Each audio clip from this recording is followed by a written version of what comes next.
Hey, what's up y'all? This is William, the permaculture. Holy crap, look how sweaty I am. All I've done outside so far was just be outside. I haven't been like working hard or anything like that, and I'm already just drenched in sweat. Anyway, that's how hot it is here in East Texas, and today it's going to be a permaculture Q&A on today's video. That's a little redundant, but that's what we're doing today. Now, before we get into that, remember that tomorrow, Thursday, I will be going live. I believe that's August 1st. I'll be going live in the evening. I haven't announced a time just yet, but as soon as I get that figured out, you guys should be getting a YouTube notification saying that, hey, I'm gonna be going live tomorrow evening. So look forward to seeing you guys there. I'll be doing live permaculture Q&A answers and stuff. So let's get on with the first question. Joshua 511, what are other plants like Comfrey that grow fast and can be used for chop and drop in Missouri Zone 6? I'm cutting weeds and even using cut grass as mulch, but I'm having a hard time getting enough mulch to keep grass away from some of the trees I planted. For reference, I put in 200 trees in this year, had enough cardboard and mulch for maybe 50. Most of the remaining trees are hybrid willow, elderberry, and Osage orange. Okay, so instead of focusing on like specific plants to chop and drop around those, since those are what, hybrid willow, elderberry, and Osage orange, they're most likely going to do fine without a mulch ring, depending on how big they are. If they're at least a foot to 2 feet high, then I wouldn't worry about too heavy of a mulch ring, and I wouldn't even worry about suppressing the weeds around it. I would just, save up cardboard and then mulch all of it all at once whenever you have enough cardboard, and then just cut, instead of taking that daily maintenance, or that, maybe not daily maintenance, but however often you're doing it, instead of applying cut grass over and over and over again around these trees, I would just wait till you have enough cardboard saved up. Dollar General is usually a good place. They usually have it in the back, and everybody has a Dollar General. Wait till you have enough cardboard saved up, place it around each individual tree that you want to save, and then put your cut grass on top of that. That's going to be way more of an efficient workflow for you than constantly putting back grass, because grass is already at like a 25 to 30 to 1 ratio of carbon to nitrogen, so it's going to break down very quickly. And it's just going to really, feed the surrounding area, which isn't a bad idea. It's just, it's going to be a while before that transition into a forested area takes place. So a lot of grass is still, that's where the bacteria to fungi ratio is at right now.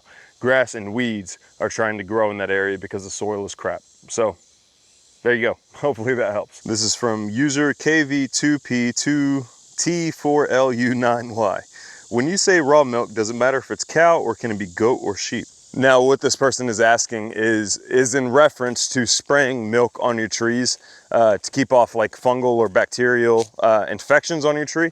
I believe those should work, yeah. And in fact, you might be able to easily find a raw version of those other milks, maybe a little bit easier than you would be able to find raw cow milk. So yeah, those are all fine. The bacteria, the point is that the bacteria is going to outcompete whatever is affecting the tree. So hopefully that answers your question. I almost forgot to tell you guys that me, Emily, and the baby will be at the Homesteaders Jamboree at the end of August. We're also going to be, or I will be, at the the Homesteaders Meetup this weekend. And then if you need any permaculture consultations, hit up the email down below. And if you have a permaculture Q&A question that you want answered, then leave it down below in the comment section with the hashtag permaculture Q&A at the beginning of it. This is from user SS9XC1UK6Y. I have a sugar apple tree. Some of the roots are above ground. It's fruiting now. If I cut them off, will it kill the tree? And next question, my compost in having those big black running ants.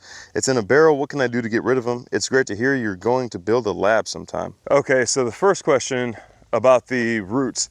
Now, if there's exposed roots on your apple tree, like if they're just coming above the ground, then I would not cut those back, because that will definitely damage your tree, if not kill the tree. If you're talking about the rootstock coming up above from the base of the tree, then yeah, you can go ahead and cut the rootstock off. It shouldn't affect the fruiting part of the tree at all. And then your next question was, how do you get rid of ants in your compost? If you add a high nitrogen source, something that's going to heat your compost up pretty quickly or pretty well, then your ants should go away. I've noticed that once my compost piles over in the garden, that they at first had ants. After they cooled down a little bit, the ants came in, and then after a while, the ants just evacuated. So I don't think they like being in the compost once it hits a certain stage. So hopefully that helps. This is from Turbo Warp. Northwest of Fort Worth, this is the third year in a row where grasshoppers have all but destroyed anything and everything green. I have 30 chicken that free range, but they don't even make a dent. In past years, I've tried diatomaceous earth and even tried soaking in permethrin. I hated using that. Diatomaceous earth had no effect, especially since I was watering every other day. Permethrin had no noticeable effect. This year I have replanted fruit trees lost, plus added some more. I purchased nylon net mesh bags and installed them, but not before severe grasshopper damage. Grasshoppers can eat through nylon. Anyway, any other ways to try to stop the grasshoppers that I haven't tried? Alrighty, so one thing that you can do is install bird houses everywhere. That's gonna help a lot in getting rid of the grasshoppers. If you have like a native army of birds that are just waiting for grasshoppers to show up, that should put a pretty big dent in it. Another thing you can use is ducks. Like that's the classic permaculture answer, is like whenever you have grasshoppers or slugs, the classic permaculture combination is actually just introducing ducks. So ducks, rotating them through. Another thing with your free range chickens, that might not be their best efforts. You might have better results if you fence them in and then you rotate them through and they hit different sections of your orchard or your garden for very brief, like intense periods of time. That might be the best way to actually eliminate your grasshopper issue with your chickens. Again, like I said before, ducks should work, and then I would install bird and bat houses everywhere. If you're hearing some splattering going on, there's a bull right there that's pooping everywhere. So perfect timing on that.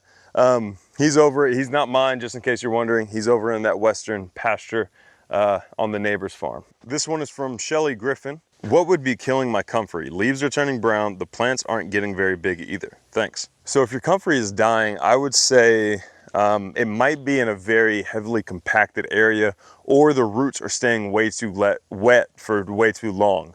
It might not be a very well draining area. Now comfrey grows pretty well in most areas, but it does best in like sandy, like for root growth, it does best in like sandy, loose soil. It can grow in very heavily compacted clay, but depending on the compaction rate, it might be too heavy for your comfrey, and I would recommend maybe loosening up the area around it and see if that helps a little bit. Also, if you lay down some cardboard and mulch on top of that, it's gonna invite the worms, which is also gonna help decompact the soil. So hopefully that helps. This one is from Anna Kozlowski. You are one brilliant and darn adorable, spoken from 76-year-old. By the way, anywho, Q&A question, where can I get that hay that is not sprayed with poison? Zone 5, Northern Illinois, overwinter mulch, and I have been sharing your channel with everyone.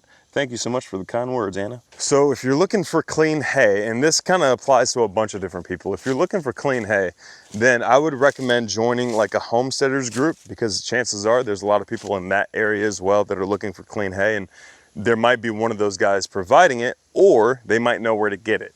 So I would check your local homesteaders group. You can check also Facebook if you have one. There's a bunch of, homesteaders meetups and groups on Facebook as well. I believe locals is an option as well. Here's a little piggy coming to say hi to me. But also maybe just go to your local farm store and ask one of them, is like, hey, do you know anybody? Because this is a more common question. This was a bad idea coming in with the pigs. Now they're wanting me some food from me. So I'm gonna have to disappoint them a little bit and just hurry up and get out of here, because I already fed them. They're just being little piggies. But you could go to your local farm store, because chances are they've been asked this question before, and ask them, hey, do you know where I can get some clean, unsprayed hay from? And that should help you out quite a bit. So hopefully that helps, and hopefully that helps anybody else looking for clean hay. This is from 5M3398. Do you have any damage from the Neighbour Spring? It doesn't appear so. Also, the part that they sprayed, short answer is no. The long answer is that I also did a bunch of, earthworks not too long after that. I would say probably not. I don't think it did much damage to this at all, thankfully. But they did, like, literally right above me, right where I'm standing right here, is where they sprayed. Highly annoying. But no, there was no damage, it appears to be, on this property. Now I will say the neighbor's pasture turned, and I recorded this on video and I showed you guys whenever I noticed it, the neighbor's pasture all turned brown. Like it's coming back a little bit now. It's all weedy, so like whatever they were trying to spray and get rid of and kill did not work because it's completely filled with weeds.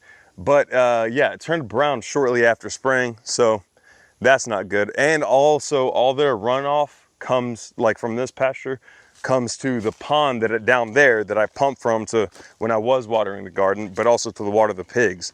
So yeah, that's one of the downsides, is that it's gonna accumulate into that pond.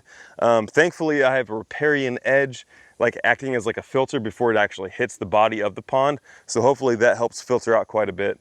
But yeah, hopefully that answers your question. This one is from DWIRT1515. Would fish emulsion be a good tool for activating biochar? I would say probably not, because the fish emulsion is going to be very limited on the bacteria that it actually has. I think the best thing for probably activating biochar is going to be your compost, because you know it's super biodiverse and it's going to get the best bang for your buck on your biochar. Also, feeding it to animals and having it go through their digestive system and then, you know, coming out the other end, that's also a good use, or a good way to inoculate your biochar. This is from Crab Aesthetics. Do you think it's feasible to use a scythe to mow about an acre? I'm letting my back acre grow all year this year and not sure if the lawn tractor is going to be able to mow it at the end of the year, but a sharp scythe might do it. I'm just not really sure if it's feasible to do an acre. Also, Earth is round, but it's hollow, and there are portals. Okay, the last part had me cracking up a little bit. Now, as far as using a scythe to mow down an acre, you can totally do that. It's just gonna take you a while. Don't expect to get through it as quickly as you would with a lawnmower. But it should do pretty well at mowing down the acre. Maybe just section off certain pieces to do different days, so that way you don't completely wear yourself out. Because if you've never scythed before and you're just getting into it, you're going to be really sore, especially your obliques are going to be really sore that first time. So keep that in mind. It's totally possible to do an acre, and I think you just inspired a video for the urban permaculture demonstration site. Thank you guys so much for watching. Don't forget, if you have a permaculture Q&A that you need answered, then leave it down below in the comment section. Until next time, thank you guys so much for watching. We'll see you.